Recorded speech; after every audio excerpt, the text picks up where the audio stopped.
भारतीय थल सेना ने लेह स्थित सैन्य अस्पताल के उस केंद्र को लेकर हो रही आलोचना को दुर्भावनापूर्ण और निराधार करार दिया है, जहां पीएम नरेंद्र मोदी ने गलवान घाटी में चीनी जवानों के साथ झड़प में घायल हुए जवानों के साथ बातचीत की थी। थल सेना ने एक बयान में कहा, ये दुर्भाग्यपूर्ण है कि हमारे बहादुर सशस्त्र बलों के उपचार संबंधी सुविधाओं को लेकर आक्षेप लगाए जा रहे हैं। सशस्त्र बल अपने बलों को सर्वश्रेष्ठ उपचार देता है। पीएम नरेंद्र मोदी ने शुक्रवार को लद्दाख का अचानक दौरा कर चीन के साथ सीमा विवाद से निपटने में भारत की दृढ़ता का संकेत दिया था। मोदी ने उन जवानों से बातचीत की थी जिनका अस्पताल में इलाज चल रहा था। उन्होंने जवानों से कहा कि उनकी बहादुरी आगामी समय में प्रेरणा स्रोत बनेगी। घायल जवानों के साथ मोदी के बातचीत संबंधी फोटो जारी किए जाने के बाद ट्विटर पर चिकित्सा केंद्र को लेकर कई लोगों ने टिप्पणियां की थी।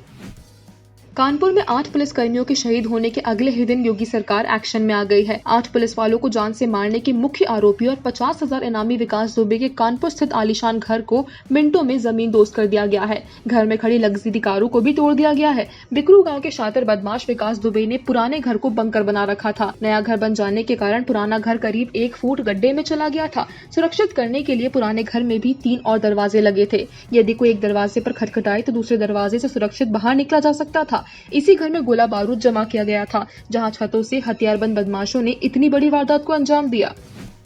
सीमा पर भारत के खिलाफ आक्रामकता दिखाना चीन को काफी महंगा पड़ने लगा है। देश की कॉर्पोरेट सेक्टर ने भी बॉयकॉट चाइना का बिगुल बजा दिया है। हीरो साइकिल्स ने चीन को बड़ा झटका देते हुए 900 करोड़ रुपए के व्यापारिक सौदे को रद्द कर दिया है। कंपनी के चेयरमैन और मैनेजिंग डायरेक्टर पंकज मुजाल ने शुक्रवार को इसकी घोषणा की।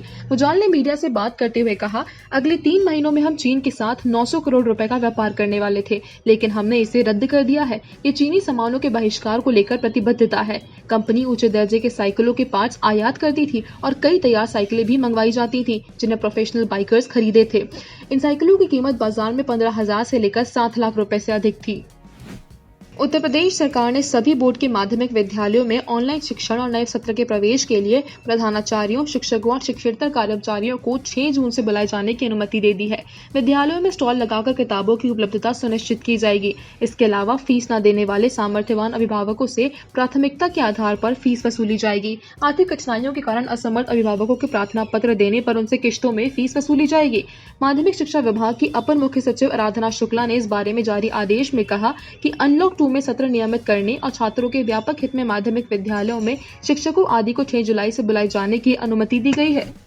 बिहार में शनिवार को आकाशीय बिजली गिरने से अलग अलग जिलों में 19 लोगों की मौत हो गई। अभी तक जो जानकारी मिली है उसके अनुसार भोजपुर में 6, सारण में 5, सासाराम में 4, भभुआ में 2 और औरंगाबाद और बक्सर में 1-1 की मौत हुई है। इसके अलावा दर्जनों लोग आकाशीय बिजली गिरने से झुलस गए हैं। सासाराम रोहतास में ठनका गिरने से 4 लोगों की मौत हुई है।